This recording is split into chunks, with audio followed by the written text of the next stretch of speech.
L'hydronéphrose est une affection courante où il y a dilatation du rein et dilatation du système d'analyse pelvienne. C'est l'anomalie la plus courante qui peut être détectée lors de l'échographie anténatale pendant la grossesse. Étonnamment, 50% de ces enfants à la naissance sont trouvés normaux, tandis que 50% de ces enfants pourraient avoir une cause significative. Donc auparavant, il y a 20 ou 30 ans, la plupart de ces enfants n'étaient détectés que lorsqu'ils devenaient symptomatiques, c'est-à-dire lorsqu'ils développaient une infection ou un gonflement abdominal, ou que l'enfant avait une diminution de la fonction urinaire avec beaucoup de pus circulant dans l'urine. Grâce aux avancées de l'échographie, nous sommes maintenant capables de détecter cette condition pendant la grossesse. Et c'est désormais la modalité la plus courante par laquelle cette condition est diagnostiquée. Un diagnostic anténatal de gonflement des reins, c'est-à-dire l'hydronéphrose, est la modalité la plus courante par laquelle cette condition est diagnostiquée. Ainsi, tous ces enfants ne nécessitent pas une intervention, mais une fois que le diagnostic est porté à notre connaissance, nous devrions intervenir, avant que cela ne puisse endommager le rein. Donc, une fois que nous avons un diagnostic d'hydronéphrose établi anténatalement, ces enfants sont évalués cliniquement à la naissance, puis confirmés par une échographie réalisée, au 3e jour de vie. Et cela est à nouveau confirmé par une échographie qui était répétée entre 4 et 6 semaines.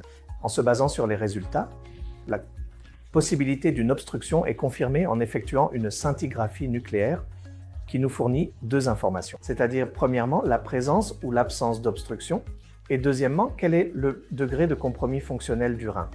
Donc en se basant sur ces informations, que l'obstruction soit unilatérale ou bilatérale et si l'obstruction est sévère ou significative et s'il y a une diminution de l'état fonctionnel du rein, une décision est prise soit de conserver et d'attendre et observer, soit d'opérer et d'intervenir afin de réduire les risques de dommages supplémentaires au rein après la naissance du bébé. Ainsi, la chirurgie pour l'hydronéphrose s'appelle une pyéloplastie, où nous retirons le segment obstructif, puis rétablissons la continuité avec une anastomose large. Cela peut être réalisé par chirurgie ouverte. Cependant, à l'heure actuelle, cela se fait par chirurgie à accès minimal, principalement par laparoscopie. Cela s'appelle une pyéloplastie laparoscopique et cela peut également être réalisé par chirurgie robotique chez les enfants plus âgés.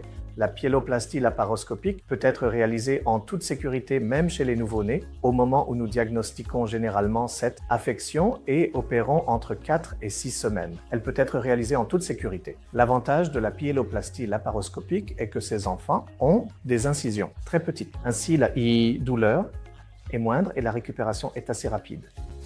Ainsi, l'hydronéphrose est une condition chirurgicale très courante, qui est généralement détectée lors d'une échographie anténatale.